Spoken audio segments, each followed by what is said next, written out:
Paz do Senhor Jesus a todos os amados irmãos. Estamos aqui reunidos para mais um estudo bíblico sobre o Evangelho de Mateus. Na quarta-feira passada, nós estudamos o capítulo 1, 2 e 3. Falamos sobre a apresentação do rei. E nós vimos que o Evangelho de Mateus foi escrito para os judeus.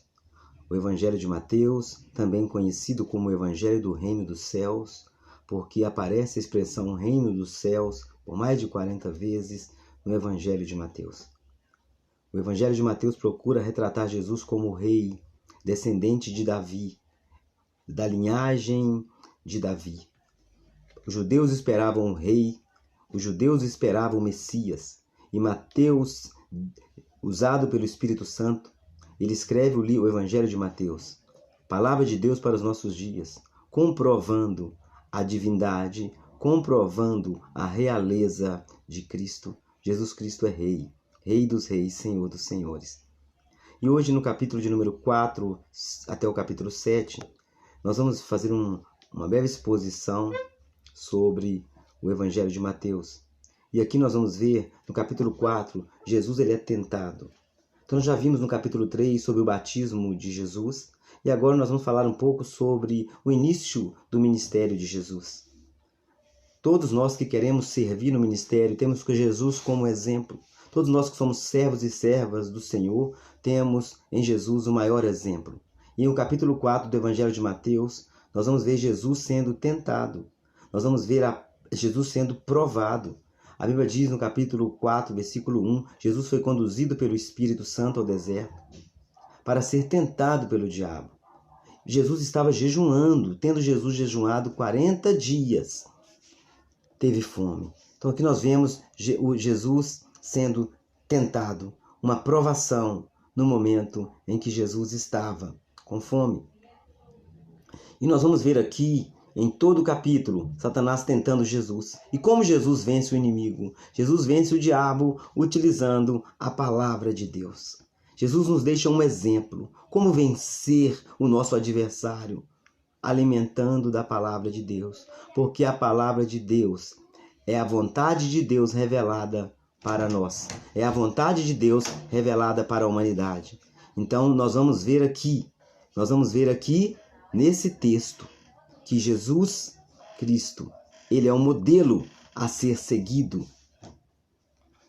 2 Timóteo capítulo 2, versículo 15, a Bíblia diz assim: procure te apresentar-te a Deus aprovado, como obreiro que não tem do que se envergonhar, que maneja bem a palavra da verdade. Jesus foi provado. Jesus foi aprovado. Jesus pregou a palavra, cumpriu o seu ministério. E o ministério de Jesus, no capítulo 4, nós vamos ver que o ministério de Jesus se pautava pela pregação do Evangelho, pelo ensino do Evangelho, pela pregação do Evangelho, pela operação de milagres. Então, quando nós lemos todo o capítulo de número 4, nós vamos ver que depois que João Batista morre, Jesus ele continua pregando a palavra. Olha, versículo 17. Desde então começou Jesus a pregar e a dizer: arrependei-vos, porque é chegado o reino dos céus. Desde quando? Olha o versículo 12. Ouvindo Jesus que João fora entregue, retirou-se para a Galileia. Então João foi preso e Jesus dá sequência pregando a palavra, uma palavra de arrependimento. Pregar o verdadeiro evangelho é convidar o pecador ao arrependimento. É convidar o pecador a se render diante de Deus. Convidar o pecador ao arrependimento, convidar o pecador à santificação. Então Jesus ele começa pregando: arrependei-vos, convidando. No versículo 23, nós vamos ver que Jesus percorria toda a Galileia, ensinando nas sinagogas, pregando o evangelho do reino, curando todas as doenças e enfermidades. Então o Evangelho de Jesus está aqui em alguns pilares. Quais pilares? O pilar do ensino, o pilar da pregação e o Evangelho de sinais. Então esse é um modelo para a igreja de hoje. A igreja precisa ensinar a palavra. É diferente de ensinar e pregar. A pregação ela é mais simples, ela é mais expositiva. O ensino ele é mais profundo. Ele é mais sistemático. O ensino ele é mais voltado para os cristãos aqueles que querem crescer e conhecer, prosseguir em conhecer. A pregação, ela chama o pecador ao arrependimento. E uma vez que o pecador se arrepende, ele percorre o caminho do ensino. Ensinar é importante. Então Jesus, ele nos ensina sobre a importância do ensino na caminhada ministerial. Então Jesus, ele ensinava. Jesus, ele pregava. Jesus curava. Então nós vemos o ministério de curas divina. No capítulo de número 5, Jesus, ele inicia o Sermão da Montanha. E no Sermão da Montanha nós vemos um texto profundo, onde Jesus fala sobre as bem-aventuranças, as beatitudes do Sermão da Montanha. Ele fala sobre os pobres de espírito, sobre o que significa reconhecer que não temos autossuficiência espiritual, reconhecer que somos dependentes de Deus. Então nós somos dependentes de Deus. Ele fala sobre os pobres de espírito, no capítulo 3. Jesus fala sobre os que choram. Chorar significa contristar-se diante de Deus, significa se render, sentir a aflição por causa do pecado, da imoralidade, da crueldade, e se render ao Senhor. Depois Jesus fala sobre os mansos. No capítulo 5, bem-aventurados mansos. Manso aqui são os humildes, submissos diante de Deus. Acham em Deus o refúgio. Os mansos e não os violentos herdarão a terra. Então Jesus convida os mansos. Os mansos herdarão a terra. Então nós vemos aqui um ensinamento profundo no sermão. Jesus fala dos misericordiosos. Nós, como cristãos, precisamos ter misericórdia, somos ser misericordiosos com os que sofrem. Jesus fala sobre os limpos de coração, no versículo de número 8. Bem-aventurados limpos de coração. Então ele fala aqui sobre esforçar para agradar a Deus e glorificar a Deus. Quantas vezes nosso coração está cheio de amargura, de tristeza, de sofrimento. Mas Jesus nos convida a ser limpos de coração. Depois ele fala no versículo 9 sobre os pacificadores. Tem paz mediante a ele. E agora ele fala também para se esforçar mediante seu testemunho e sua vida para levarmos outras pessoas, inclusive nossos inimigos, a uma paz. O cristão foi chamado como pacificador. E o versículo 9 deixa claro, porque serão chamados filhos de Deus. O reino de Deus não é para violentos. O reino de Deus é para os mansos de coração. Depois ele fala perseguidos por causa da justiça. Perseguição aqui, existem vários tipos de perseguição. Muitas vezes, muitos cristãos sofrem perseguições por causa dos falsos testemunhos. Não é essa perseguição que a Bíblia diz. A Bíblia diz, bem-aventurado os que sofrem perseguição por causa da justiça. Ou seja, aqueles que sofrem perseguição porque não negociaram seus valores. Insistiram em viver de acordo com os princípios, com o padrão do Evangelho. Então, o Evangelho é claro a esse respeito. Então, Jesus ele vai nos ensinando no capítulo 5 sobre ser sal, ser luz. Depois ele fala sobre a lei, que ele não veio destruir a lei. Lá no versículo 17, Jesus não veio destruir a lei, né? Ele veio cumprir, ele cumpre a lei. E eu pergunto para os irmãos, qual a lei que a igreja então tem que cumprir hoje? A lei que o crente é obrigado a cumprir consiste hoje nos princípios éticos e morais. Nós não precisamos mais cumprir as leis cerimoniais, as leis sacrificiais. Não, nós devemos cumprir a lei moral e não a lei cerimonial, porque a lei cerimonial foi pregada com Cristo na cruz e nós estamos na nova aliança. Portanto, os sábados, portanto, as festas, essas leis não é para nós. A igreja deve cumprir o que Jesus nos ensinou à luz do Novo Testamento, porque as leis cerimoniais eram para os judeus. E depois, dando sequência, Jesus ele vai ensinando sobre como tratar o irmão. Ele fala não chamar o irmão de tolo, lá no versículo 5, 22, uma coisa que parece simples. Ele diz que aquele que chamar o seu irmão de tolo será réu do fogo do inferno. A forma de tratar o irmão. Então o ensinamento do Sermão da Montanha traz vários ensinamentos. E ele vai falando ao nosso coração. Jesus fala sobre o amor ao próximo, né? Ele nos ensina sobre o amor ao próximo a partir do versículo de número 43. ele fala sobre o amor ao próximo. Ame os que o odeiam. Né? Ouviste o que foi dito: amarás o teu próximo e odiarás o teu irmão. Eu, porém, vos digo: amai os vossos inimigos e orai pelos que vos perseguem. No capítulo 6, dando sequência ao Sermão da Montanha, que o Sermão da Montanha vai até o capítulo 7, Jesus vai ensinar sobre como ajudar o próximo, como dar esmola. Hoje o mundo quer ajudar as pessoas e quer tocar sirenes que estão ajudando. Mas Jesus não ensinou assim. Quando tu deres esmolas, não saiba a tua mão esquerda o que faz a direita, para que a tua esmola fique em secreto.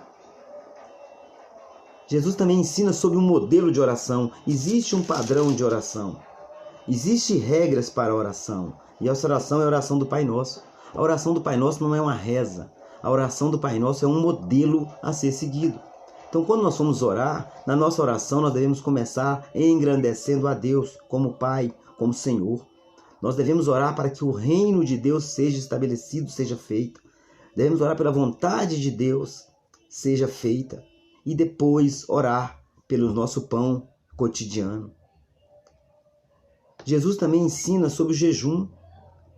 Jesus nos ensina que o jejum é adorar a Deus. Jejum faz prática. Jejum ele é prática de adoração. Quando jejuardes, não mostre contristados como hipócritas, porque eles desfiguram seu rosto para que os homens vejam que estão jejuando. Em verdade vos digo que já receberam a tua recompensa. Tu, porém, quando jejuares, unge a tua cabeça, lava o teu rosto, para não mostrar aos homens que está jejuando, mas a teu Pai que está em secreto. Teu Pai que vem em secreto te recompensará. Jejum é entre você e Deus. Ninguém precisa saber que você está jejuando.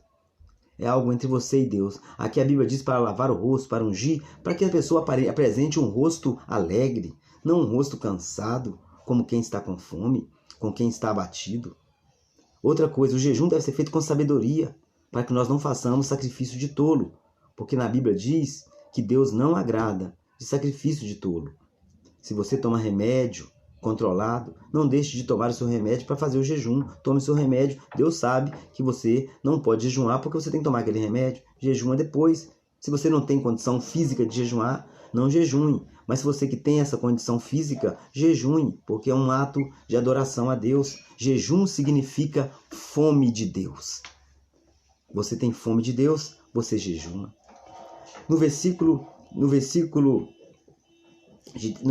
de número 16, ele ensina sobre o jejum. E agora Jesus fala sobre o coração. Onde está o vosso tesouro? Jesus fala que nós não podemos servir a dois senhores. Servir somente a Deus. Versículo 24.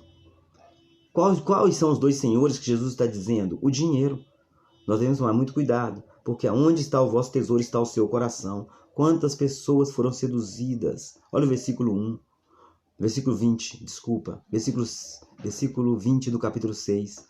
Mas ajuntais para vós tesouro no céu, onde a traça nem a ferrugem os consome, e onde os ladrões não minam nem roubam. Porque onde estiver o teu tesouro, aí estará também o teu coração. Não é pecado ter dinheiro, não é pecado ter diploma, não é pecado ter uma boa formação, mas não deixe isso ocupar o lugar que é de Deus na sua vida. Que o seu coração seja sempre um coração grato a Deus. Que nada nesse mundo venha ocupar o lugar de prestígio que pertence a Deus. No capítulo de número 6, versículo 33, Jesus ele fala sobre a importância de buscar em primeiro lugar o reino de Deus. Buscai primeiro o reino de Deus e a sua justiça, e todas essas coisas serão acrescentadas. Quais coisas? Essas coisas do dia a dia, o comer, o vestir, o comprar. Então, priorizar o reino. Já no capítulo 7, ainda dentro do Sermão da Montanha, Jesus ele fala sobre a importância de não julgar. E muita gente pega esse versículo isolado. Capítulo 7 diz assim: não julgueis para não ser julgado. Só que muitas pessoas interpretam de forma equivocada esse texto. Não julgueis para que não sejais julgados, porque com o juízo com que julgas sereis julgados, e com a medida com que medis vos medirão. Sim. Jesus ensina sobre não julgar. Isso aqui está falando sobre a precipitação. Porque Jesus condena o hábito de criticar os outros sendo nós mesmos falsos.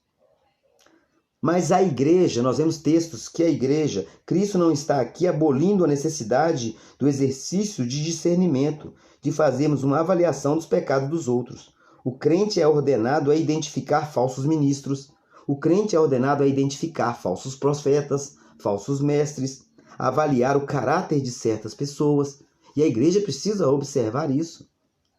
1 Coríntios capítulo 5, versículo 12, a Bíblia nos ensina sobre isso, sobre observar as pessoas que se dizem cristãos e não são. Quando nós vamos lá em 1 Coríntios, capítulo 5, no versículo 12, olha o que o texto está nos ensinando. No capítulo 12, olha o que o texto diz. Pois, que importa julgar os que estão de fora? Vamos voltar um pouquinho no texto, olha. Vamos voltar um pouquinho só no texto. Paulo fala no capítulo 5, versículo 9. Já por carta vos escrevi, que não vos comuniqueis com os que se prostituem. Com isso, não me referia à comunicação em geral, com os devassos deste mundo, ou com os avarentos, ou com os roubadores, ou com os idólatras, porque então vos seria necessário sair do mundo. Não é isso que Paulo está dizendo? Mas agora vos escrevo, que não comuniqueis com aquele que, dizendo-se irmão, for devasso, avarento, idólatra, maldizente, aquele irmão que só fala mal do outro o tempo todo, que está sempre envolvido em fofocas, o beberrão, o roubador, com esse tal nem sequer comais. Pois, que me importa julgar os que estão de fora? Não julgais vós os que estão de dentro?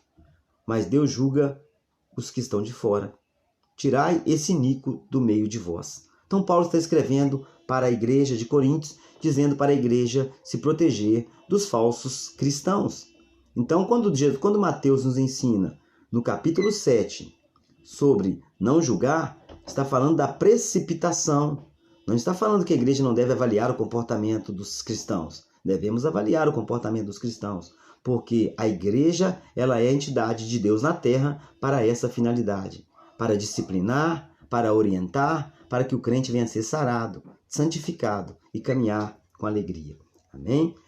Jesus agora ele vai falar também no Sermão da Montanha sobre a perseverança na oração. No capítulo 7, versículo 7, pedi, dar-se-vos-á. O que Jesus está dizendo? Que nós devemos perseverar na oração.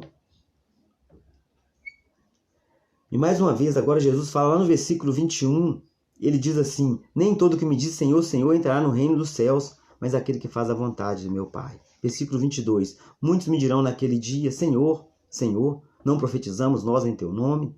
Em teu nome não expulsamos demônios? Em teu nome não fizemos muitos milagres? Então lhes direi claramente, nunca vos conheci.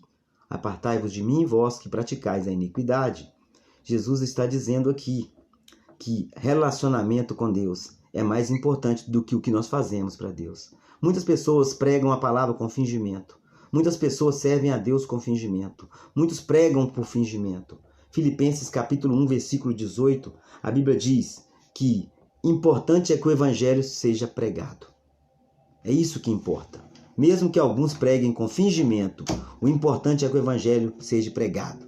Vamos ler lá para nós encerrarmos aqui o nosso estudo. Filipenses capítulo 1, versículo de número 18. Está escrito assim.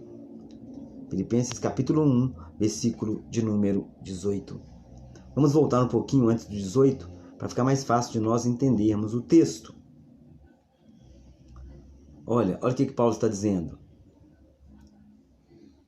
Olha o que ele está dizendo. Versículo 16. Esses por amor, sabendo que fui posto por defesa do evangelho. Mas aqueles por contenda anunciam a Cristo. Não sinceramente, julgando suscitar aflição às minhas prisões. Mas que importa? Contando que, de toda maneira, ou por pretexto, ou de verdade, Cristo seja anunciado. Nisto me alegro, sim, e me regozijarei. Pois sei que isto me resultará em salvação pela vossa súplica e pelo socorro do Espírito de Jesus Cristo. Então, o importante é que o Evangelho seja pregado, porque todos que pregam vão prestar conta a Deus do que está pregando. Amém? Então, no último dia, muitos vão ouvir uma palavra dizendo assim. E depois, ainda para finalizar, quem entrará no reino dos céus? Aquele que faz a vontade do Senhor. Mateus, capítulo de número 7. Quem entrará no reino do céu? Essa é uma pergunta que está no versículo de número 21. Uma resposta que está no capítulo de número 21.